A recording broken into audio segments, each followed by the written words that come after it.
Welcome back to my Horizon 6 preview coverage. In the last two videos, we talked all about the map and all about cars and customization. Now it's time to talk about everything else. How I feel about the story so far, some of the new features I got to try out, visuals, audio, and much more. As a reminder, this was an early and quite limited preview of the game where we could experience the first hour or so of the campaign in single player only. So please bear in mind that these are impressions based on a very small chunk of the game. Let's talk about that first hour. One of the biggest points they've been advertising is that you aren't a superstar anymore. You aren't the famous Horizon hero. You come to Japan as a nobody and have to earn your place in the festival. A lot of us have been pretty excited for that. It's the feeling we got when we played Horizon 1. You were unknown. You had to earn your place by taking down the bigger names and making one for yourself. This time around, we aren't getting that full return to form. They're sort of trying to split the difference between modern and original Horizon. And in a way, I understand that. I mean, I would bet that the vast majority of people that'll play Horizon 6 never played Horizon 1. With a series now well over a decade old that includes a ton of different aspects of car culture, the player base is massive and varied with very different opinions of what Horizon is supposed to be. So yes, you do come to Japan as a beginner to the festival and have to compete in the qualifying races to earn your spot, but you also start out pretty well connected. Your close friend May knows people that work for the festival and immediately gets you backstage access to one of the race routes, and someone from the festival just hands you their GTR to test out the tune. I know they want to make the intro exciting in order to hook players, but it immediately struck me as odd that so much of the marketing focused around you not being the superstar anymore, and then right away, like before you even begin qualifying, the festival staff are letting you drive their really nice cars to test official race layouts for them. You also do still get to have all three starter cars right away. The only choice you have to make is which one to drive first. So this is all to say,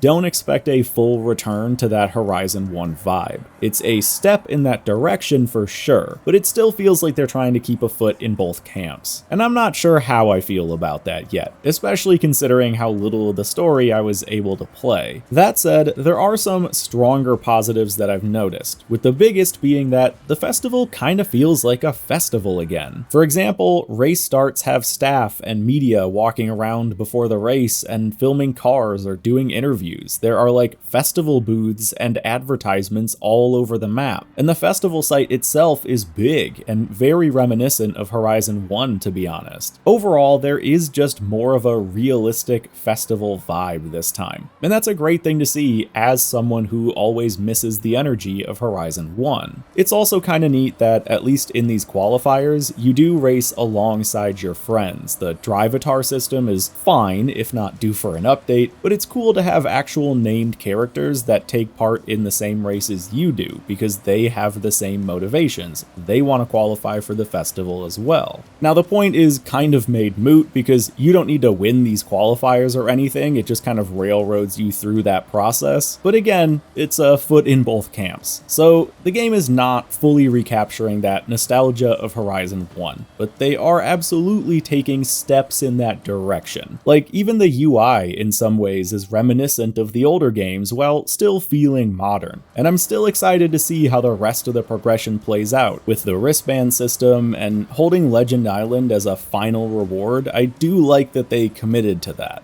Alright, now there's a handful of features that I got to experience that didn't really fit in the earlier videos, so let's talk about them. Starting with the used car system. This is a feature that populates the world with used cars at preset points within the map, and I actually really like this, at least early on. It constantly had me slowing down to check out cars for sale on the side of the road. That's a very real car culture thing, and almost no other games do it. The used cars are constantly changing, so you'll find a bunch of different things here, and you can even find Forza Edition cars, so there are some rare spawns, if you will, and I think that's a great way to add those cars to the game. I do wonder how this will feel in the endgame though. Like most serious Horizon players end end up acquiring basically every car in the game and will have tens of millions of saved up credits. So at that point, will this system just be something to ignore, or is there value to this even in the end game? We actually talked about this on my stream the other day, and someone had what I think is a great idea: to put playlist cars into the pool of possible used car spawns after they leave the playlist. That way you can still get the car for the time it's available in the playlist, but then if you miss it, it can still rarely show up in the world. And this would be useful for new players and longtime players alike.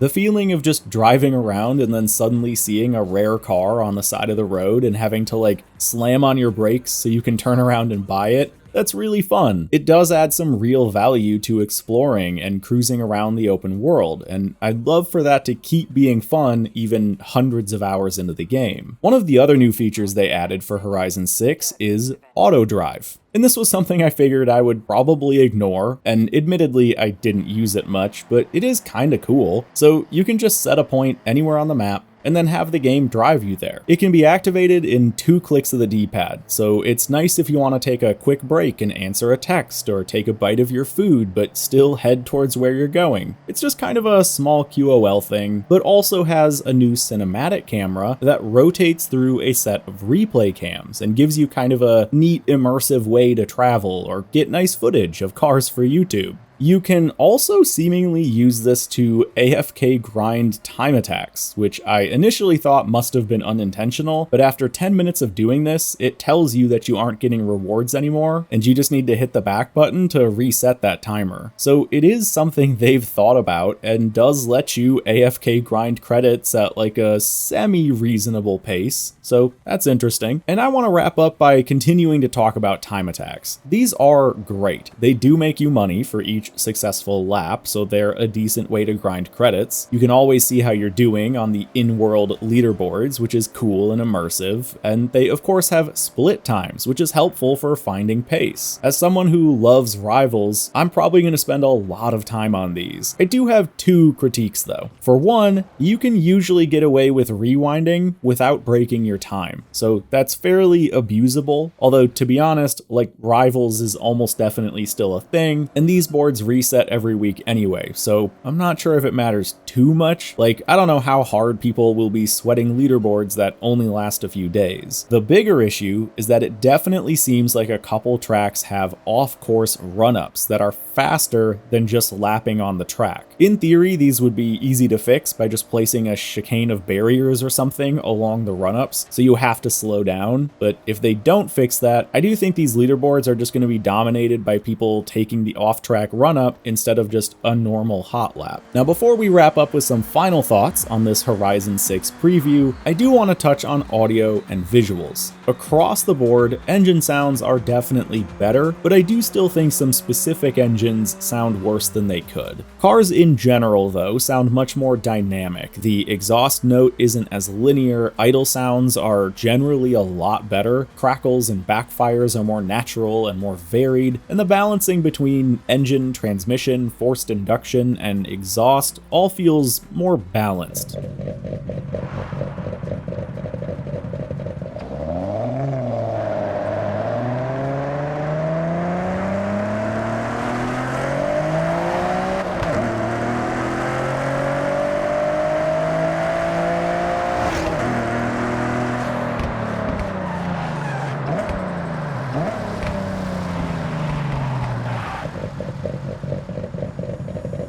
With a handful of exceptions, it feels like most cars got kind of a minor boost in how good their audio sounds. But that does mean cars that were underperforming in the sound department before still kind of feel lacking this time around too. It's just that they're a bit better than they used to be. Now, environmental sounds are great as always. I know a lot of people probably don't focus on this. It's one of those things that always exists in the background, but Horizon is really good at it, and they did great again. It's also like really fun hearing a train train in the distance and then listening to it rumble along the track overhead, or hearing a helicopter flying above you. It's another thing that adds a level of liveliness to the world. Now, visually, of course the game looks fantastic. Horizon 5 was already a very good-looking game, and Horizon 6 takes it up a notch. The lighting is very pretty, and the new paint surfaces do look quite nice. The cars feel a lot more grounded in the world and less plasticky. That's probably in part due to ray tracing, but also like the tires look darker and shinier now, and the head and tail lights do actually look quite a bit better. It even gives the older car models a bit of a glow up, because now the tires and lights and paint look a lot better. Even the new exhaust effects with the more subtle smoke on the lower spec cars instead of those big backfires makes for a nice upgrade to the visual experience in third person. It's a very pretty game, and I can't wait to see it on my PC with max graphics. So overall, how am I feeling about Horizon 6 after this preview? Well, the map is great. It's an obvious highlight of the game. Sure, it could always be bigger, more dense, more alive, whatever, but they really did do a good job here. And as someone that spends thousands of hours in these games, I am excited to spend that time in this world. It's easily the best Horizon map yet. When it comes to cars and customization, the minor tweaks to physics feel great, and I think will make people really happy, especially for those playing on a wheel, which I feel is now much more intuitive and balanced against controllers. I'm also hopeful for the competitive meta. Things improved a lot between Horizon 4 and 5, and it seems like we're still on that upward trend with a further shift towards grip and handling, while also nerfing some of the more overpowered engine swaps. I do, however, feel like they really dropped the ball when it comes to visual car customization. There are some improvements, and I'm happy to see them, but we didn't get anything major, and what we did get feels like it could have all just fit into an update for the last few games. I was really hoping we'd get some bigger improvements here that are deserving of a brand new game set in Japan of all places. I'm sure it is a huge challenge managing customization for a roster of well over 500 licensed cars, but this was the time to go all out and do it right, to really blow us away with new systems and mechanics. And that isn't what we got. So in summary, yeah, this is still a Horizon game. People who like Horizon will like this one, and people who don't might not have enough reasons to change their mind. This is not a game that was built from the ground up. It's not transformative, it's iterative. This is the new iteration of Horizon. And for many of us, that's to a degree what we want. I put thousands of hours into these games because I love what they are, and I loved my time in this preview. I can't wait to play the full game and see what else they have in store. We still really don't know anything about online. Will open world lobbies populate better this time around? Will we get private lobbies? Will car meets work and be fun? Is there ranked racing? And of course, what do they have planned for post-launch content and the festival playlist? These are big questions that have yet to be answered and will heavily affect my opinion on the game. But at the very least, I left this preview more excited than I was when I entered it.